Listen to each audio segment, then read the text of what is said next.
Hari ini Malam, Pak. mata kuliah kita adalah dogmatika 4. Dogmatika 4 itu kalau di dalam susunannya dia pada posisi yaitu berbicara tentang soteriologi. Dogmatika 1 itu bicara tentang doktrin Allah, itu sudah kita bahas, sudah selesai. Dogmatika 2 yaitu tentang dosa, ya, manusia dan dosa. Dogmatika 3 kita juga sudah bahas yaitu tentang kristologi.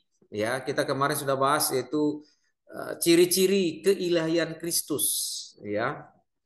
Dogmatika 4 yaitu tentang keselamatan, yaitu tentang soteriologi, ya. Kelima itu tentang eklesiologi, yaitu tentang gereja dan karya Roh Kudus dalam gereja.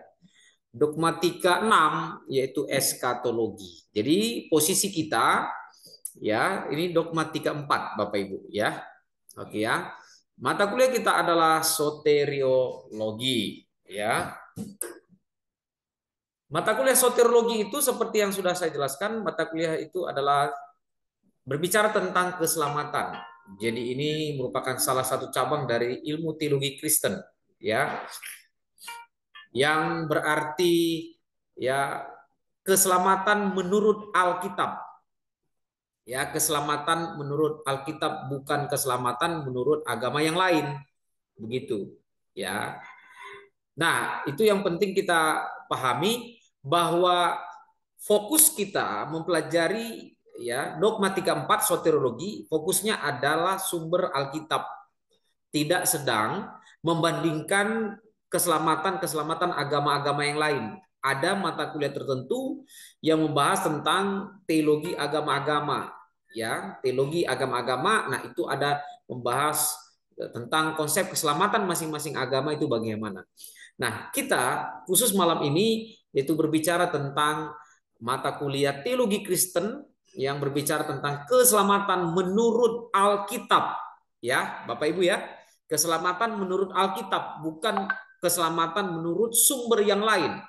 Bukan keselamatan menurut kitab suci yang lain. Tentunya pasti berbeda kalau kita bandingkan nanti, ya. Nah, asal kata soteriologi berasal dari kata Yunani, ya, soter sebenarnya, ya, soterios atau soterion. Soter itu artinya keselamatan, artinya selamat atau sehat, gitu ya. Sebenarnya selamat atau sehat itu eh, kata umum, ya, itu kata umum Bapak Ibu, ya, sama seperti kalau kita juga di dalam Indonesia, ya. Ya, apakah engkau selamat gitu ya? Nah, maksudnya apakah engkau selamat misalnya dari bahaya ancaman, bahaya misalnya gempa bumi, ya. Selamat dari kecelakaan, selamat dari apa lagi? Ya, insiden-insiden tertentu. Jadi kata soter, ya, sebenarnya itu kata umum, ya. Itu kata umum. Selamat juga dalam bahasa Indonesia kan kata umum. Selamat itu artinya kan terhindar dari mara bahaya dari sesuatu, kan begitu, ya. Ya. Sama dengan safe. Safe juga kan begitu dalam bahasa Inggris sebenarnya. Nah, tetapi kalau disebut dengan soteriologi, ya, itu berarti ilmu yang mempelajari tentang keselamatan dalam konteks Kristen. Ya, karena dalam konteks Kristen maka itu dikaitkan dengan sumbernya Alkitab, ya. Dan keselamatan yang dimaksud bukan keselamatan dalam konteks yang umum, ya, bukan karena selamat karena sakit dari bahaya, selamat dari kecelakaan, bukan. Tapi selamat yang dimaksud adalah, ya, selamat dalam konteks berkaitan dengan kehidupan yang kekal, di eternity life, ya, di eternity life, ya, di everlasting, ya, selama-lamanya. Jadi berkaitan dengan keselamatan yang bersifat kekal yang ada diajarkan dalam Alkitab, ya. Dan kalau kita nanti juga di sub-subnya itu berarti berkaitan dengan surga. Itu sangat erat sekali kaitannya dengan surga, Saudara. Ya, mata kuliah ini. Oke. Nah, mata kuliah ini saya ingin Bapak Ibu semua nanti, ya, harus membuat suatu tugas, ya, membuat satu tugas, ya, yaitu ya membuat makalah, ya. Membuat makalah. Oleh sebab itu nanti saya akan bagi tugas makalahnya. Nanti saya minta Saudari Ruth, ya, tolong nanti Saudari Ruth untuk memberikan nama-namanya, ya, nama-nama kita di grup. Nanti saya akan bagi pembagian makalahnya, ya. Oke. Dan itu harus dikumpul karena nanti itu merupakan satu indikator di dalam penilaian Bapak Ibu, ya. Jadi kalau misalnya Bapak Ibu tidak memberikan tugas makalah, sangat disayangkan. Pastinya nilainya itu sangat kurang. Jadi Bapak Ibu, ya, saya harapkan Bapak Ibu harus mengirimkan makalah dalam bentuk Word atau dalam bentuk PDF boleh. Dijaprikan saja, gitu ya. Japri ke saya juga boleh, begitu. Tapi harus dibuat makalahnya, ya. Makalahnya, ya, minimal 5 lembar. Ya, makalah minimal 5 lembar. Nanti dalam grup kita saya akan tuliskan ketentuan-ketentuan yang akan Bapak Ibu harus taati, ya. Judul-judul apa saja, ya, yang Bapak Ibu dapatkan nanti, ya. Nanti saya akan bagi. Oke. Kita lanjutkan materi kita, ya. Dalam materi kita ini saya nanti ajak Bapak Ibu untuk berdiskusi, lebih berdiskusi sifatnya, ya. Kita akan tanya jawab, diskusi, mendalami bersama-sama. Yang pertama, ya, kondisi manusia pasca jatuh dalam dosa. Ya, menurut Bapak Gereja Agustinus dari Hippo, ya, ada 4 keadaannya. Ya. Keadaan yang pertama, ya, yang berkaitan dengan manusia dengan dosa, yaitu sebelum jatuh dalam dosa. Sebelum jatuh dalam dosa, maka manusia itu mampu tidak berbuat dosa. Agustinus katakan posse non picere, ya, posse non picere, ya. Artinya manusia, ya, mampu tidak berbuat dosa dalam kondisi sebelum jatuh dalam dosa. Ada kemampuan di dalam diri Adam dan Hawa. Jadi kalau dalam konteks ini maka jelas, ya, bahwa hanya ada 2 manusia. Karena sebelum jatuh dalam dosa berarti hanya ada 2. Siapa dia? Adam dan Hawa. Jadi dalam konteks sebelum jatuh dalam dosa Adam dan Hawa, Agustinus katakan posse non picere. Artinya Adam dan Hawa mampu tidak berdosa.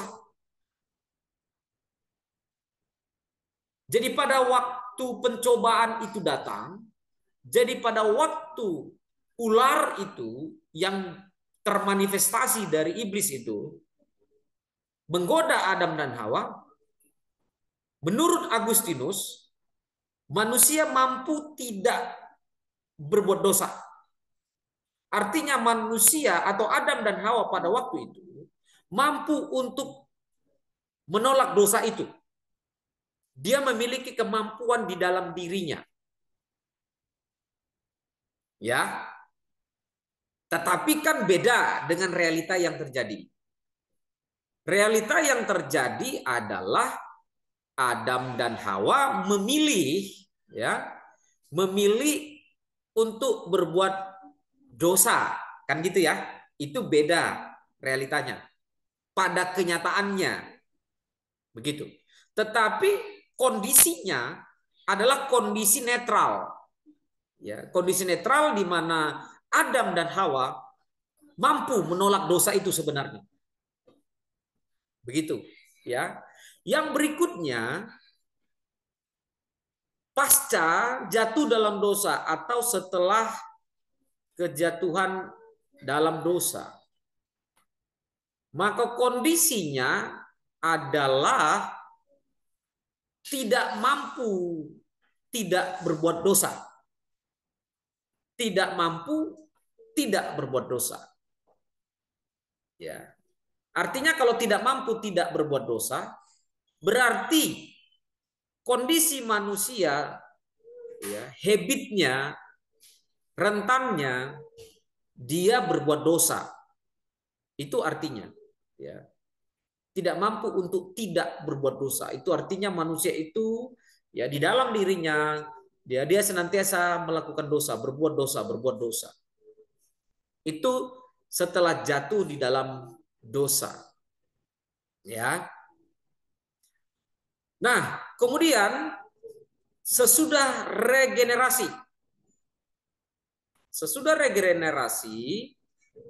artinya regenerasi ini apa? Regenerasi ini mengalami kelahiran baru, ya, atau kelahiran kembali atau born again, gitu ya. Jadi menurut Bapak Gereja Agustinus, ya, sesudah regenerasi, sesudah mengalami kelahiran baru, maka kondisi orang yang lahir baru itu posse piker et non piker. Artinya apa? Mampu untuk tidak berdosa. Mampu untuk tidak berdosa. Jadi orang yang sudah lahir baru, dia memiliki kemampuan untuk menolak dosa. Dia mampu berkata, oh tidak, saya tidak mau. Gitu. Jadi kalau datang rayuan, ya, rayuan itu kan bisa dari teman, lingkungan, dari orang terdekat untuk melakukan dosa. Orang yang sudah lahir baru, regenerasi, maka dia memiliki kemampuan di dalam dirinya untuk berkata tidak, saya tidak mau melakukan dosa itu. Nah, itu ya. Jadi menurut Agustinus itu karena seseorang itu mengalami kelahiran baru atau mengalami kelahiran kembali. Begitu. Ya. Berikutnya, nanti di surga, ya, non posse piker. Non posse piker artinya tidak mampu lagi untuk berbuat dosa. Ya, kalau kita nanti sudah di surga, tidak lagi kita dapat memiliki kemampuan, bibit di dalam diri kita, potensi di dalam diri kita untuk berbuat dosa itu pun tidak ada lagi. Ya, karena di sorga nanti, ya, iblis sudah dikalahkan, maut sudah dikalahkan, ya, kuasa daging kita pun sudah dikalahkan karena kita mengalami yang disebut mendapatkan tubuh kemuliaan, diubahkan seutuhnya, maka kita tidak akan lagi dapat berbuat dosa. Ya. Jadi pembagian yang dibuat oleh Bapak Gereja Agustinus ini merupakan pembagian yang sangat bagus sekali dan saya pikir ini sangat membuat kita memiliki peta, ya. Memiliki peta kalau kita bisa bandingkan dalam Alkitab, oh, berarti Adam dan Hawa sebelum jatuh dalam dosa maka dia mampu tidak berdosa. Setelah itu karena dia jatuh dalam dosa maka itu pasalnya yang itu tidak mampu tidak berbuat dosa. Kapan itu? Setelah Adam jatuh dalam dosa, ya, dan nanti sampai nanti, ya, manusia, ya, tidak mampu tidak berbuat dosa. Ya.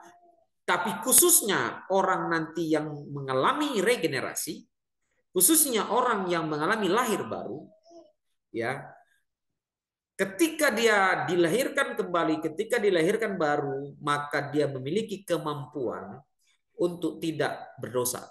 Nah, ini anak-anak Tuhan begitu. Ya. Kemudian fase yang keempat, nanti kalau sudah selesai semuanya, ya, kita di surga, tidak ada lagi dosa. Dan bahkan di dalam diri kita pun tidak memiliki kemampuan untuk berdosa. Oke.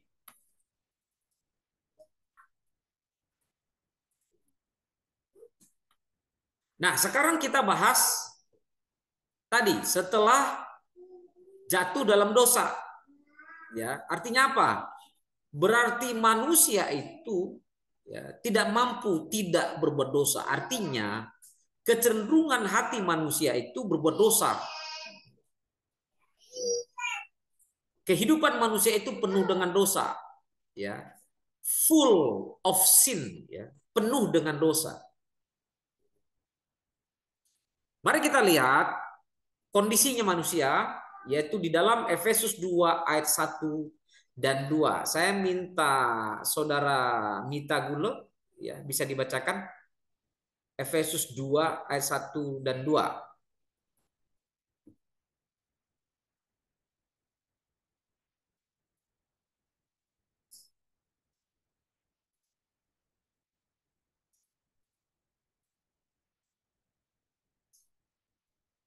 Silakan, Efesus 2 ayat 1 dan 2.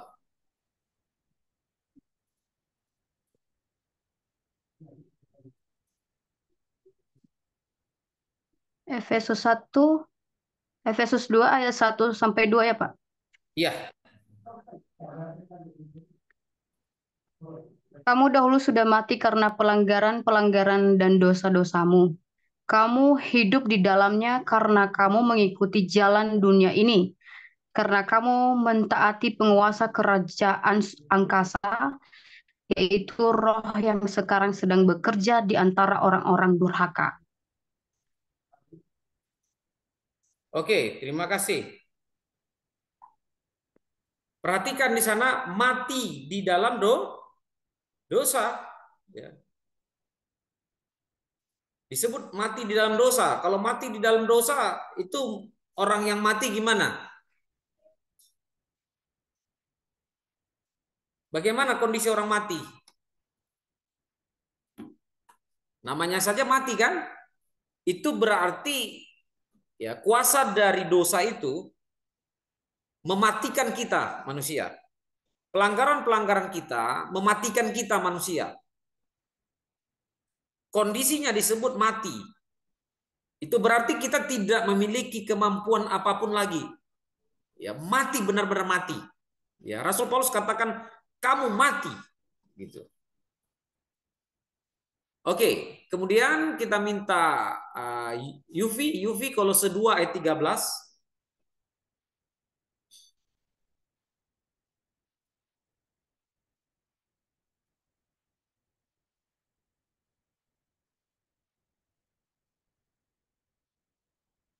Kolose 2 ayat 13.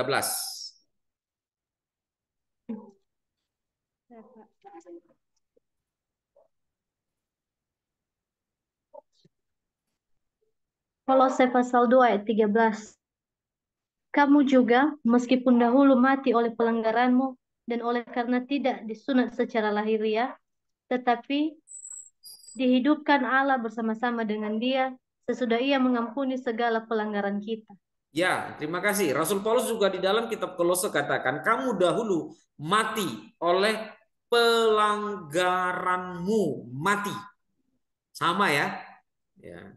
Oke. Kemudian kondisi kita lagi, ya. Kondisi kita yaitu Roma 3 ayat 9 dan 10. Saya minta saudari Ruth Roma 3 ayat 9 dan 10. Roma 3 ayat 9 dan 10. Roma pasal 3 ayat 9 dan 10. Jadi bagaimana? Adakah kita mempunyai kelebihan Kurang kuat, saudara? lain? Roma pasal 3 ayat 9 dan 10. Jadi bagaimana? Adakah kita mempunyai kelebihan daripada orang lain? Sama sekali tidak, sebab di atas telah kita tuduh baik orang Yahudi maupun orang Yunani bahwa mereka semua ada di bawah kuasa dosa. Seperti ada tertulis, tidak ada yang benar, seorang pun tidak. Iya, lanjut Kak. Tolong sampai ayat 11-nya. Minta tolong satu ayat lagi. Tidak ada seorang pun yang berakal budi, tidak ada seorang pun yang mencari Allah. Iya, terima kasih. Perhatikan, kondisi kita karena dosa tidak ada seorang pun yang benar, itu enggak ada. Tidak seorang pun yang berakal budi, enggak ada. Tidak ada seorang pun yang mencari Allah, itu enggak ada. Ya. Tidak ada seorang pun yang mencari Allah. Ya. Yang ada adalah tersesat di dalam penyembahan Allah-Allah yang palsu. Nah, itu yang benar. Ya. Maka jangan heran kalau misalnya kita dari suku-suku kita masing-masing ini, ya, sebelum ya orang tua kita masuk Kristen, percaya Yesus, sebelum Injil masuk ke daerah kita, ya maka nenek moyang kita itu sudah punya juga kepercayaan, ya kan? Ya, kalau kami orang Batak, ya kami menyembah ya roh-roh nenek moyang. Kami juga menyembah Allah yang menurut kami ya itu adalah Allah yang disembah orang orang Batak. Ya, agamanya pun ada, sampai sekarang ada agama suku, yaitu agama Malim namanya. Ya, Pak Tambah tahu itu, Pak siapa? Mana dia? Pak Effendi pasti tahu, ya karena kami sama-sama orang Tapanuli. Jadi Parmalim, jadi itu agama suku di mana punya juga konsep tentang Allah.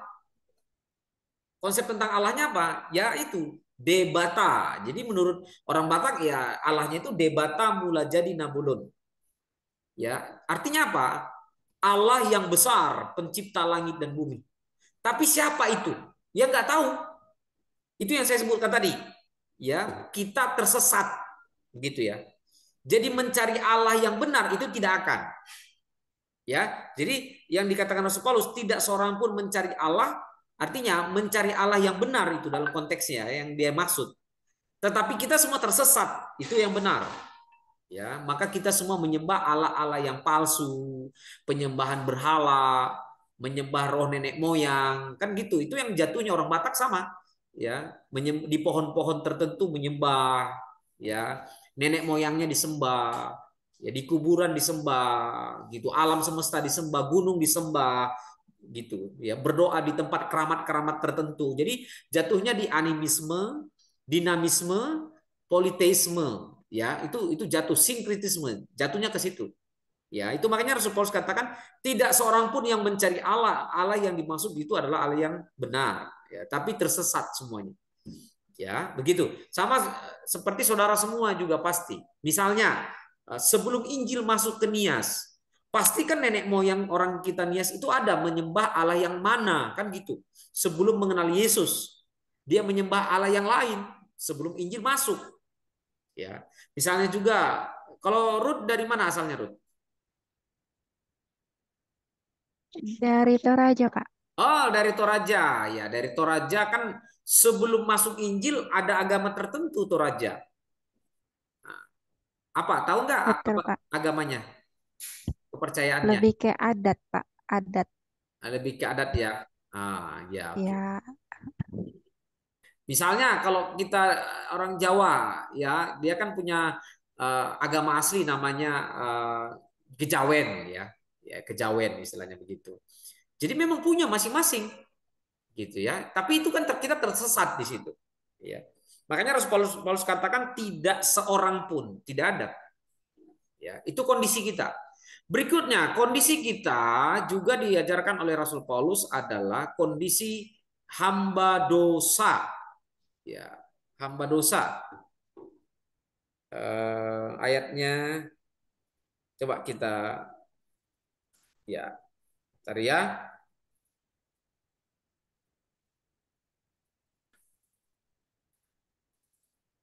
Roma 6 ayat 20. Saya minta siapa ya kira-kira ya? Roma 6 ayat 20. Apakah Pak Martin bisa, Pak? Ya, Pak. Iya, Pak. Demikian Silakan, Pak. firman. Roma Sebab 6. waktu kamu hamba dosa, kamu bebas dari kebenaran. Iya. Kita disebut oleh Rasul Paulus sebagai apa? Hamba dosa. Gitu ya. Juga sebenarnya ada ayat-ayat yang lain. Roma 6 ayat 18 itu ada, ya. Itu intinya sama sebenarnya ya. Kita disebut hamba dosa. Ya, pertanyaannya, kalau dalam konteks hamba dosa, ya, hamba dalam pengertian Yunani, Romawi itu adalah seseorang yang ditawan dengan pengawalan yang ketat dan bahkan seorang hamba itu sama dengan budak, ya, doulos gitu ya. Sama itu dengan budak. Jadi seorang hamba itu berarti kalau dia itu dalam konteks Romawi dulu budak, ya maka dia diikat tangannya, diikat kakinya,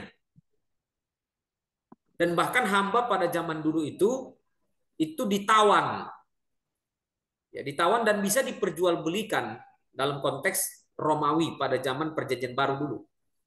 Ya, dan bahkan seorang hamba itu benar-benar ditawan sedemikian rupa sehingga dia tidak lagi bisa lari. Itu hamba. Dan bahkan dicap dia. Dicap bisa di lengannya, dicap. Ya, cap itu cap pemilik. Ya, siapa pemiliknya? Gitu. Ya, misalnya pemiliknya adalah namanya misalnya nama saya gitu ya. Jadi nama saya dari situ. Itu nama tuannya. Begitu. Ya. Jadi benar-benar seorang hamba itu memang tidak bisa berbuat apa-apa lagi. Sama seperti dia ditawan. Ya. Ditawan itu berarti dia nggak bakal bisa lari. Nggak bakal bisa lari kalau ditawan. Ya, kalau di dalam penjara, dia dibelenggu. Ya kan? Itu sama itu. Ya, di penjara dibelenggu, jadi hamba ditawan dia gitu ya. Kalau dia dalam konteks di penjara, maka kakinya pun diikat dan bahkan dibuat suatu benda berat. Jadi kalau mau bergerak pun dia sulit sekali, nggak bisa lari dia. Begitulah kondisi kita ya di dalam dosa. Maka kita dibelenggu dosa, itu namanya. Ya. Mau buat apa nggak bisa kan? Sama orang di penjara Romawi begitu, nggak bisa mau kemana. Tangannya sudah diikat, kakinya sudah diikat, dibelenggu lagi, kemudian dikasih alat berat lagi. Mau lari, melepaskan diri, nggak mungkin. Ya, udah itu di dalam kerengkeng lagi, di dalam penjara, terali besi, ya besi lagi ya, jeruji besi. Jeruji besinya itu ketat sekali, digembok dengan besar lagi. Ya sudah, nggak bisa apa lagi. Mau gimana? Ya nggak bisa. Itulah kondisi kita ya sebagai hamba dosa, budak dosa, tawanan dosa. Itu artinya tawanan dosa begitu. Kita mau lepaskan diri bisa nggak? Nggak bisa. Mana bisa? Bagaimana mungkin kita bisa melepaskan diri? Nggak mungkin. Ya, hanya di Indonesia lah orang bisa melarikan diri dari penjara. Itu juga sebenarnya kong kali kong kan ya. Kalau dikasih duit gitu kan. Ya, disokok sipirnya dikasih duit. Ya, mungkin saudara pernah dengar Gayus Tambunan ya. Nah, itu Gayus Tambunan itu masih satu marga dengan saya, itu Tambunan ya. Jadi kalau Tambunan itu dalam marga saya itu paling bungsu, ya adik kami itu, ya. Ya Gayus Tambunan itu di penjara, ya. Hari ini di penjara dia karena apa? Karena korupsi pajak, karena dia kan staf karyawan pajak, padahal pangkatnya masih rendah. Tetapi duit di rumahnya Pak, waduh luar biasa ya, duitnya banyak sekali, disimpan itu. Dan bahkan waktu digerebek polisi KPK kan dapat semua duit dolar-dolar itu, waduh banyak sekali. Ya dari mana itu kan gitu. Ya sebenarnya atasannya ada itu, atasannya itu yang bekerja sebenarnya dia itu sebenarnya cuma kacung aja sebenarnya ya.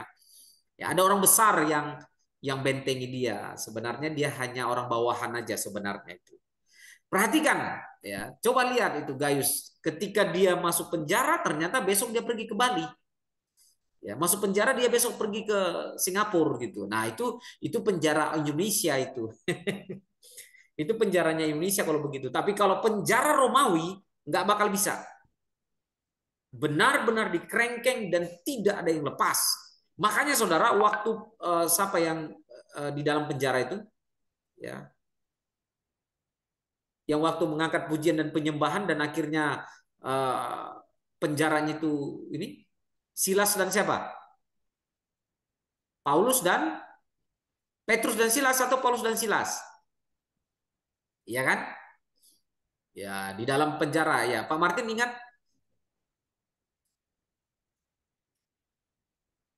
Petrus Pak. Petrus Paulus.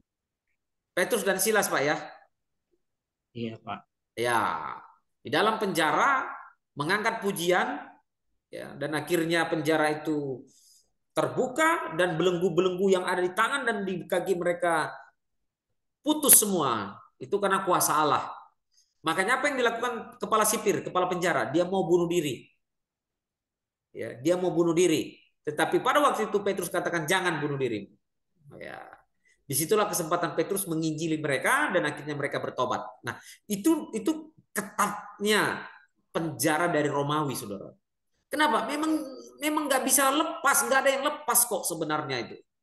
Ya, itu karena kuasa Tuhan aja itu bisa lepas Petrus dan Silas gitu kan. Sebenarnya nggak bisa lepas, saudara, nggak bakal bisa lepas. Makanya ketika mereka lepas, makanya kepala penjara bilang nggak sudah, ya mau bunuh diri saja. Kenapa? Hukumannya dia memang dia akan mati. Sebelum dia dihukum pancung oleh ya Kaisar Romawi, ya mending dia bunuh dirinya sendiri kan begitu. Itu kan begitu. Nah, oke.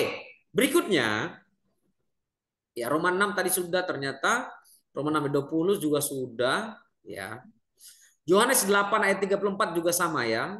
Aku berkata kepadamu sesungguhnya setiap orang berbuat dosa adalah hamba dosa. Sama juga hamba dosa.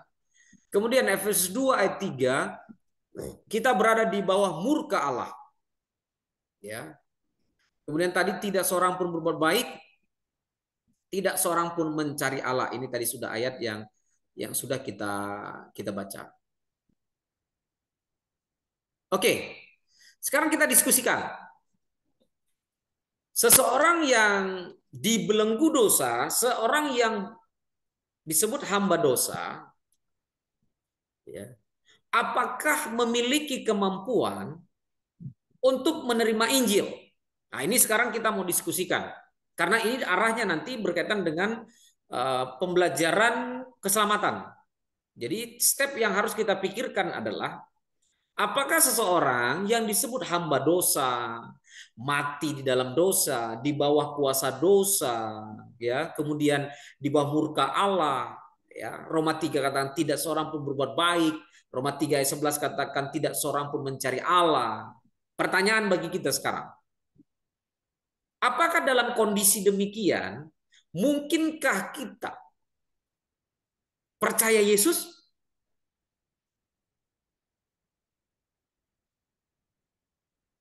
Mungkinkah dengan kekuatan kita dapat menerima Injil?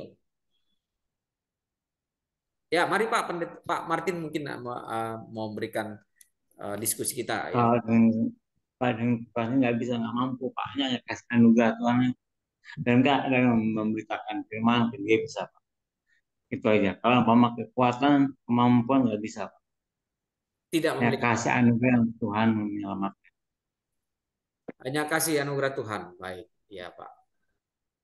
Baik, yang lain, gimana, Ruth? Apakah orang yang disebut hamba dosa mati dalam dosa, ya, apakah memiliki kemampuan untuk bisa percaya Yesus? Apakah memiliki kemampuan untuk percaya Injil? Kalau menurut saya Pak, untuk kemampuan sendiri sih sepertinya enggak. Karena kan Hmm. namanya kita ada di bawah, jadi hamba kan enggak bisa berbuat apa-apa karena di bawah hamba dosa. Tapi kalau istilahnya kalau sudah dapat kemurahan Tuhan, uh, kemurahan itu yang akan memampukan untuk bisa percaya. Oke, jadi karena kemurahan Tuhan ya? Ya Pak. Iya. Ya, Pak Meko mungkin ada komentar Pak? Silakan Pak. Mengenai ini Pak, ya, kejatuhan Pak. Ya. Ya, benar Pak. Kalau menurut saya sih, kalau kejatuhan Pak, memang apa ya, bukti kedaulatan Tuhan Pak. Ya. Kedaulatan Tuhan dalam hal bagaimana melihat isi hati. Nah, ini adalah Adam dan Hawa, ya kan? Karena kejatuhan itu kan sebenarnya kan diizinkan Pak. Gitu. Kalau tidak diizinkan oleh Tuhan kan tidak mungkin terjadi. Tapi ini adalah diizinkan Tuhan adalah untuk melihat isi hati Adam dan Hawa, seberapa jauh dia mengenal penciptanya yang menciptakan mereka dan sejauh mana pengenalan dia terhadap uh, Allahnya, karena kan selama kalau kita lihat kejadian pasal 1 ya, sampai sorry, pasal 2 kan mereka itu bergaul dengan Allah, khususnya Adam. Itu sih Pak. Ya, makasih Pak Meko. Baik, bagaimana menurut Saudari Mita?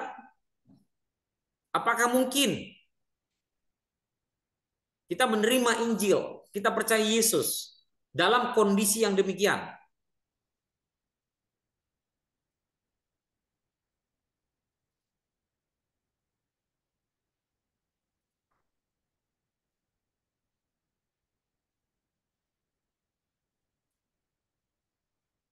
Oh, mungkin orangnya lagi kemana ya?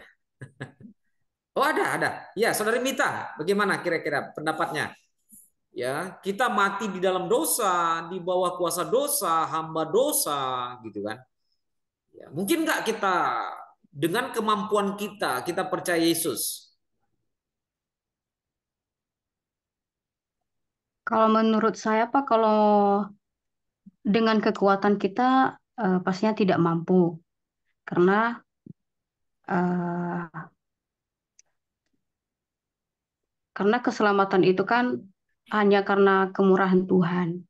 Jadi Oh, kita mampu jika memang Tuhan eh, apa namanya memberkati menganugerahkan anugerah. ya menganugerahkan eh, keselamatan itu bagi kita begitu. Oke, jadi tidak memiliki kemampuan ya. Jadi kalau saya Ya. tanya ini rata-rata begitu. Mungkin ada Yufi, bagaimana menurut Yufi? Ya, kalau menurut saya juga sih begitu, Pak. Tanpa kalau hanya menggunakan kemampuan kita mungkin tidak bisa ya. Tapi kita kan ciptaan yang sangat disayangi Tuhan dan Tuhan tidak mau kita terlalu berlarut-larut dalam dosa.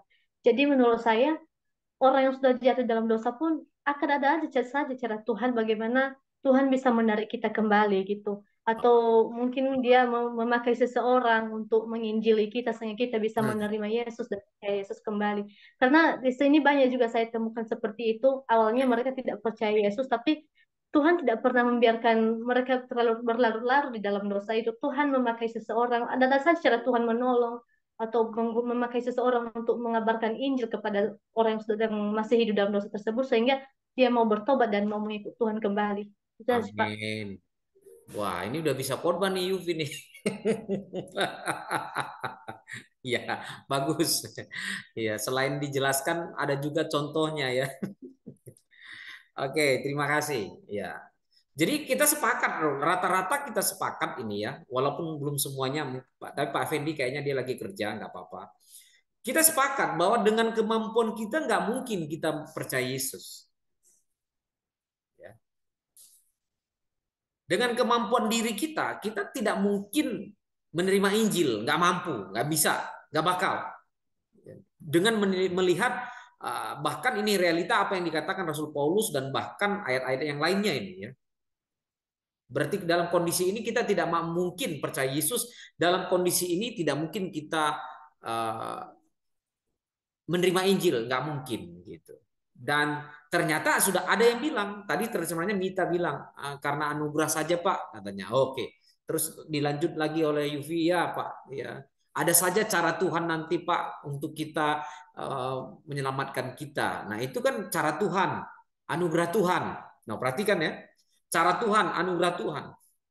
Itu menjelaskan itu pada pihak Tuhan yang bekerja, bukan pada pihak kita. Itu kan? Ya. Pada pihak kita tidak mungkin, pada pihak manusia nggak bakal mungkin. Itu pada pihak Tuhan, ya anugerah Tuhan Pak, ya dengan cara Tuhan Pak. Jadi Tuhan semua dikembalikan Tuhan.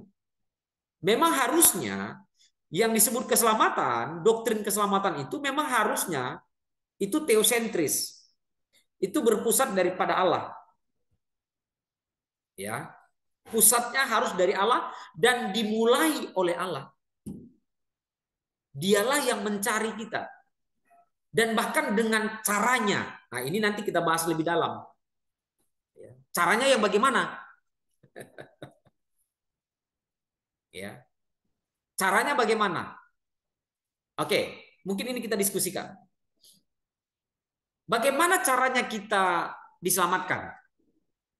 Mungkin dari siapa ya? Oh, atau ada yang duluan? Silakan. Bagaimana cara Tuhan kita diselamatkan? Cara Tuhan ya, bukan cara kita ya. Kan tadi kita sepakat bahwa dari kita kan nggak mungkin. Sekarang pertanyaannya, bagaimana cara Tuhan agar kita diselamatkan? Ayo, saya mau kelas kita ini kita diskusi supaya jangan searah karena nanti ujungnya kan saya ngajar Zoom gitu, ngajar layar kan jadinya. Bagaimana cara Tuhan agar kita diselamatkan? Ayo, ada yang kasih komentar? Memberikan anaknya. Lanjut Ya. saya, Pak. Oh, dari Ruth dulu ya. Mengutus Anaknya, Pak. mengutus anaknya yang tunggal. Oke, Yesus Kristus. Yohanes 3:16. Oke, Saudari Yufi silakan. Sama, Pak. Oh, sama. Oke, ada yang lain. Bagaimana cara Tuhan menyelamatkan kita? Ya, Pak. Ambil Baik, Pak. dari Yohanes 15 ayat 16, Pak. Iya, Pak. Bukan kamu yang milih aku, tapi aku yang milih kamu. Dan aku telah menentukan kamu pergi dan makan buah. Dan buah yang tetap. Jadi Tuhan memilih kita, Pak. Nah, ini kalau bicara tentang pilihan nanti kita akan lebih bahas lebih jauh lagi sebenarnya. Ya. Memang saya akan arahkan kita ke sana. Ya. Membahas doktrin keselamatan, ya. Allah memilih kita. Dan memang itu dari pihak Allah, bukan dari pihak kita. Nah, Pak Martin tadi bilang, bukan kamu yang memilih aku, tetapi aku yang memilih kamu. Gitu. Nah, oke. Kalau sekedar Bapa mengutus putranya yang tunggal, ya, kita semua sepakat. Itu semua sepakat bahwa Bapa mengutus putranya yang tunggal, itu sepakat kan? Itu clear. Itu langsung ditulis dalam Alkitab bahwa Yesus itu diutus, ya. Dan bahkan Yesus adalah korban yang sempurna, ya, untuk menebus kita. Jadi dibutuhkan korban yang sempurna, yaitu siapa? Putranya yang tunggal, Yesus Kristus. Itu semua sepakat kalau itu. Dan itu sebenarnya kalau ya kita dari dulu kecil udah tahu itu, ya. Apalagi kita dulu kan Natal, liturgi kita Nats liturgi, karena begitu besar kasih Allah, oh Bapa di surga mengutus Yesus, itu kan selesai, clear. Ya kan? Nah, kalau berbicara tentang cara Tuhan menyelamatkan yang jauh lebih lagi, nah gitu kan. Tadi Pak Martin sudah buka sedikit. Nah, cuman saya pikir jangan-jangan konteks konsep pemilihan yang Bapak maksud bisa berbeda. Ya. Nah, oke, saya masuk dulu ke konteks yang Bapak baca tadi. Konteks yang Bapak tadi baca, kalau kita jujur sebenarnya itu masih dalam konteks taraf. Konteksnya adalah Yesus berkata kepada muridnya, Pak. Yesus berkata kepada muridnya pada waktu itu, bukan kamu yang memilih aku, tapi aku yang memilih kamu, gitu, Pak. Itu konteksnya dulu, konteks ayat itu ya, gitu. Kalau kita paksakan dia itu adalah konteks keselamatan, saya rasa terlalu melompat. Itu lompat itu, Pak. Dalam hermeneutika kita nggak bisa buru-buru pakai ayat itu. Bahwa ayat itu sebenarnya bukan dalam konteks keselamatan. Ya. Tapi itu dalam konteks murid pertama, murid yang dipilih oleh Tuhan Yesus, ya gitu. Ya, kalau dipaksakan itu dalam konsep keselamatan kita terlalu terburu-buru sebenarnya. Kalau ayat itu ya, tetapi banyak ayat lagi yang menjelaskan tentang konsep pemilihan Pak Martin. Banyak gitu. Ada Efesus 1, 45, Roma 8, 29, 30, 31, banyak Pak. Gitu ya. Oke. Nah, saya ingin sebelum ke sana ya, nanti kita akan ke sana bahas itu. Ya. Sekarang pertanyaan saya, bagaimana mungkin ya kita bisa percaya Yesus gitu?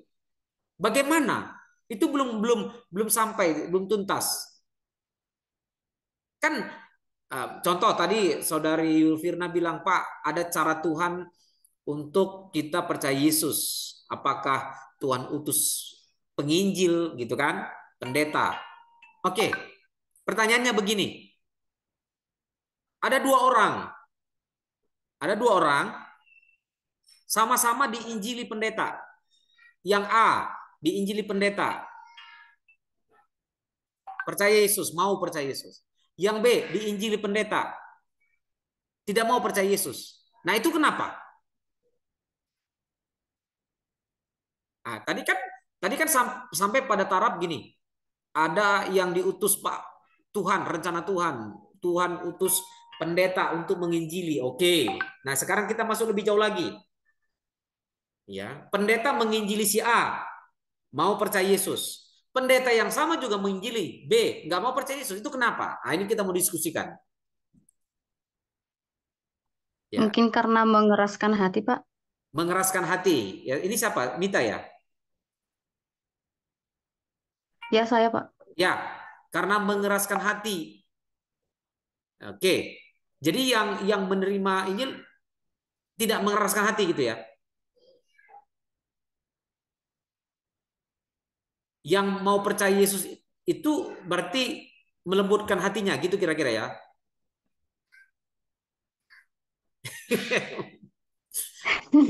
Jadi saya Pak, teringat saya sharing Pak dari ya. Jadi saya sharing Pak teringat dari dulu. pengalaman saya Pak. Saya teringat teman saya. Tuhan ya, berikanlah kami hati yang dari kera menjadi lembu gitu ya. Dari keras menjadi lembut. Oke, maaf Mungkin saya interupsi. Pak sharing Pak, Oh, Pak Meko silakan, Pak. sharing Pak. Silakan. Kalau menurut saya dari pengalaman saya Pak, kan saya dulunya Buddha Pak, Ya. Buddha. Jadi keluarga saya itu Buddha. Nah, entah kenapa mama saya punya sepupu tiba-tiba terima Tuhan. Hmm. Nah, jadi asal muasalnya nih ya. Terus habis itu mama saya diinjili sama sepupunya. Nah, barulah di situ masuklah Injil. Nah, kalau saya melihat sih adalah penentuan Tuhan ya. Jadi bagaimana kita bisa diselamatkan karena penentuan Tuhan. Cuma setelah ada penentuan Tuhan, bagaimanakah hak kita bilang freedom right kita, hak kita untuk memilih. Nah, apakah kita pilih percaya atau tidak? Nah, kebetulan di keluarga saya tuh saya paling paling susah dibaptis, Pak. Jadi Ya. sampai saya berdebat, berdebat. Nah, tapi akhirnya ya saya terima Tuhan juga sih, Pak. Dan saya sekarang pelayanan. Itu sih kalau saya dari pengalaman saya, Pak ya. Oke. Itu, Nah, Pak. kalau Masih, Pak. Pak Meko, Pak Meko kenapa percaya Yesus? Waktu itu saya kan kelas 6 SD. Saya nggak mudah percaya Tuhan. Jadi waktu itu saya ikut namanya sidang Injil ya, kebaktian Injil. Saya dengar. Nah, setelah saya dengar, oh ternyata Yesus itu juru selamat, menghapuskan dosa kita. Hmm. Nah, cuma ada satu faktor lagi yang membuat saya itu akhirnya saya meyakinkan diri untuk dibaptis. Hmm. Adalah waktu itu ada satu ibu-ibu, dia itu dekat sama saya, dekat. Nah, kedekatan itu akhirnya membuka hati saya.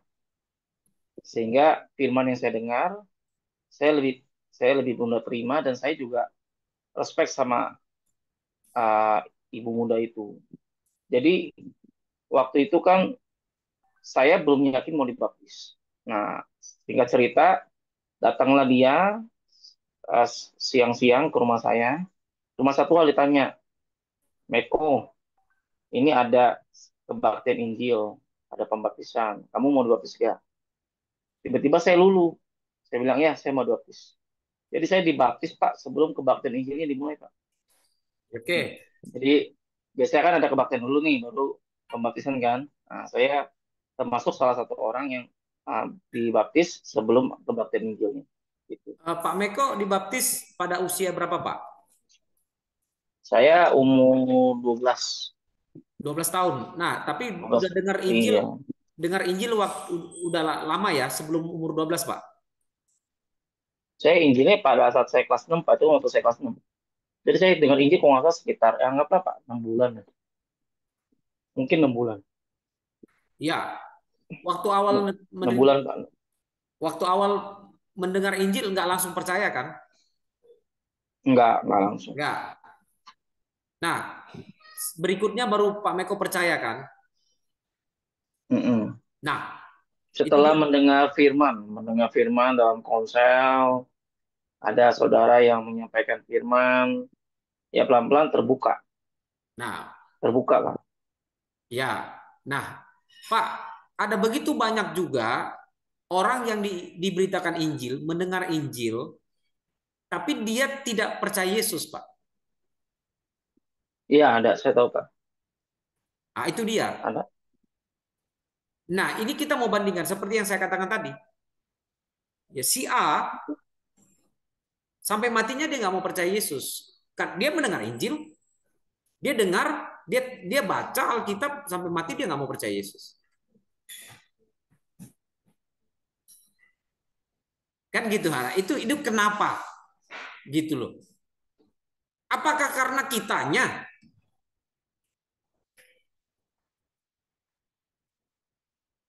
Apakah karena Ya, Pak. kitanya? Apakah karena kitanya? Jadi senternya di kita gitu. Kuncinya di kita. Pak Martin, mari Pak. Ya. Kembali ke konteks tadi, Pak. Bukan pilihan Allah, Pak. Kenapa Pak? Walaupun karena ada seorang pendeta, teman saya, dia udah ke tempat. Dia menyangkali semur saat karena Allah tidak memilih dia. Oke.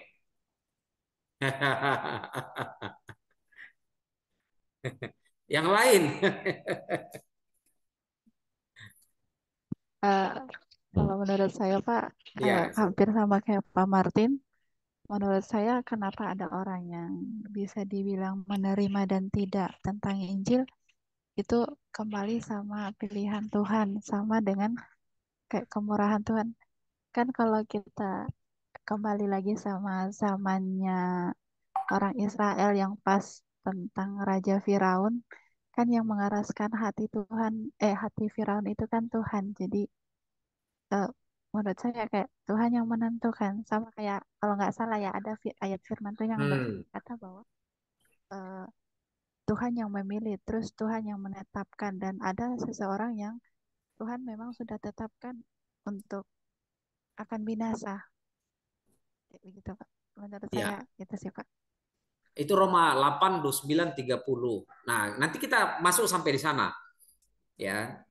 Saya mau kasih kita bertahap dulu, bertahap. Ya, bertahap. Ketika seseorang A percaya Yesus, kenapa ya? Apakah karena dirinya? Yang B nggak mau percaya Yesus. Sama-sama dengar Injil, bisa saja yang menolak Yesus itu lebih banyak mendengar Injil loh. Lebih banyak mendengar Injil, lebih banyak baca Alkitab, tetapi dia tetap tolak Yesus. Gitu kan? Nah, ini yang saya maksud, ya. Apakah karena kitanya, gitu kan? Ya jadi tergantung kita. Jadi tergantung orang, tergantung saya mau tolak. Ya, kalau saya tolak,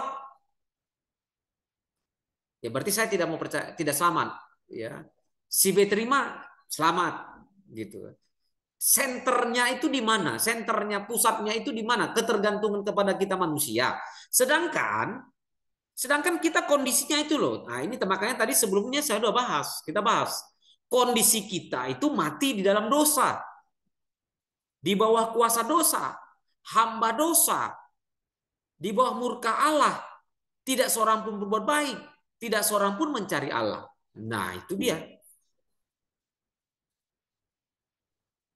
Jadi bagaimana mungkin kita katakan tergantung kita. Apakah kita mau percaya Injil, apakah kita mau tidak mau, ya tergantung kita. Nah, ini bagaimana ini?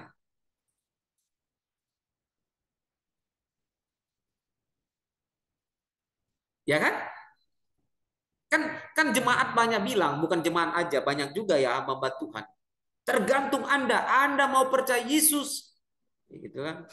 Anda masuk surga. Anda tidak mau percaya Yesus, Anda tidak masuk surga. Tergantung Anda, tergantung pilihan Anda. Ya, Andalah yang menentukan Anda masuk surga atau tidak masuk surga. Tergantung Anda. Nah, kan dikembalikan ke manusianya. Dikembalikan ke manusianya berarti konsepnya kan bukan teosentris, bukan pusatnya dari Allah. Ya. Antroposentris jadinya kan. Pusat manusianya, tergantung manusianya, keselamatan itu. Nah, itu yang perlu kita pikirkan. Ya. Apa yang dikatakan Pak Martin nanti saya akan bahas berikutnya. Karena ini bertahap kita bahas nanti tentang apa itu pilihan, pemilihan, yang dalam istilah teologi dikenal istilah predestinasi. Kita harus bahas sampai di sana dengan ya gaya diskusi saja. Ya, diskusi begini. Jadi kan nggak ada yang tutup kamera. Begitu. Nah, ini Pak Julius nanti mau masuk ini di semester 1 ya. Ya, dia sampaikan tadi Pak, saya nanti mau masuk di semester 1 ya. Oke, saya bilang. Gitu ya. Pak mau Oke, sharing Pak. silakan, silakan. Jadi eh tadi sih saya bilang ya tergantung ini ya. Kadang ada orang yang memang mengeraskan hati. Ya, Jadi saya juga pernah ngajak teman saya ini. Jadi katanya aku nggak bisa, aku belum siap begitu. Karena aku kayaknya masih nyaman di duniaku sendiri begitu. Jadi sebenarnya saya udah berkali-kali sampaikan tentang Injil begitu. Tapi katanya enggak, saya masih nyaman di dunia saya ya. begitu, Pak. Oke, itulah tandanya ya belum mendapat anugerah tadi.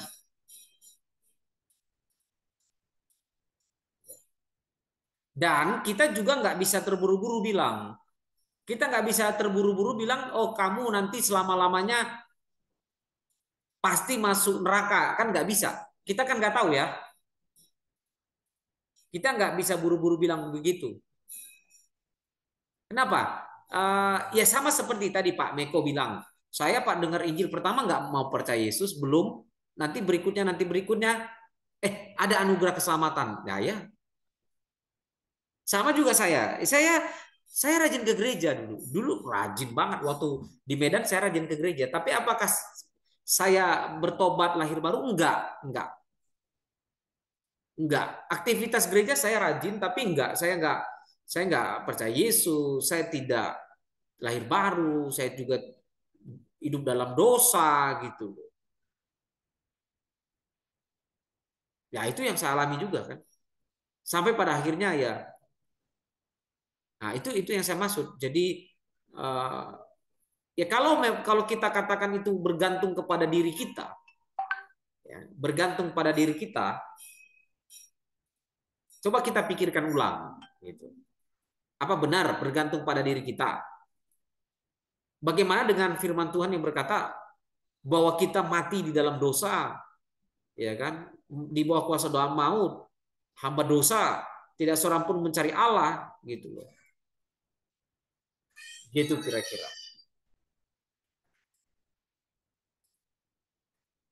Oke ya. Ya, oke. Oke, Bapak Ibu, ada bertanya? Kalau ada yang bertanya silakan. Saya mohon izin kita hanya 1 jam karena Pak Julius mau masuk di semester bawah, semester 1. Jam 8 kita udah lewat sebenarnya. Kita ambil waktunya sedikit. Ya, kalau ada pertanyaan sih boleh, silakan.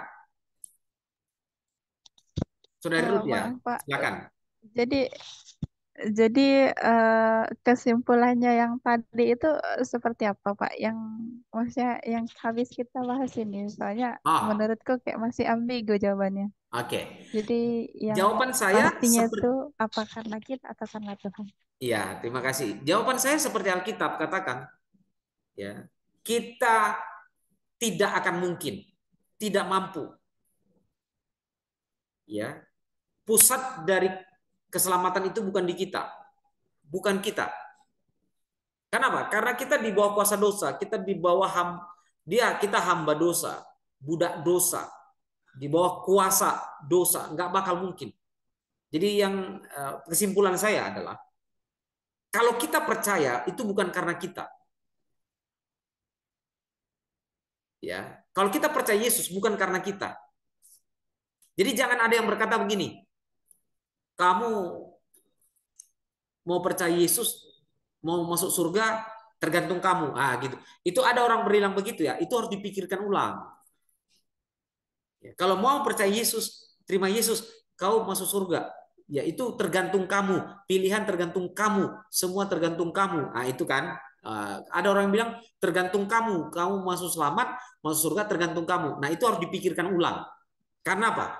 Karena kalau kita jujur, ya dengan ayat-ayat ini bisa bertentangan dengan ayat firman Tuhan yang saya beberkan di apa ini PowerPoint ini. Jadi saya tidak setuju. Ya, mungkin Ruth tanya, Bapak bagaimana? Oh, tidak setuju bahwa bukan karena kita, bukan karena kita. Tetapi yang pasti karena Allah. Bagaimana? Nah, nanti kita bahas. Bagaimana? Nanti kita bahas. Yang pasti Ruth tanya, bagaimana posisinya Pak? Oh ya, memang saya nggak setuju bahwa bukan karena kita. Ya, jadi jangan bilang lagi, oh tergantung kamu. Kalau kamu masuk surga tergantung kamu. Ya, enggak. Tidak. Ya. Terus bagaimana? Nanti kita bahas. Gitu. Oke ya. Ada lagi pertanyaan? Kalau enggak ya kasihan adik-adik semester menunggu karena kita masih banyak pertemuan nanti ya. Kita akan bahas lagi. Gitu ya. Sampai di sini yang penting kita sudah diskusikan dulu ya. Nah, Bapak Ibu ada pertanyaan? Kalau nggak ada kita stop ya. Pak Effendi baru bergabung ya Pak, nggak apa-apa ya Pak. Next, ya, oke ya. Karena hari Selasa itu saya ada doa, Pak, jadi nggak bisa. Oh ya baik. Iya. Oke, nggak apa-apa Pak, nggak apa-apa. Iya. Oke, kalau nggak ada pertanyaan, Bapak Ibu, eh, kita akan lanjutkan minggu depan dengan topik yang lebih lagi kita akan diskusikan lebih dalam lagi tentang keselamatan. Ya, kami minta Pak Effendi untuk pimpin kita dalam doa Pak. Silakan Pak. Ya. Ya, mari kita bersatu dalam doa. Bapak, kami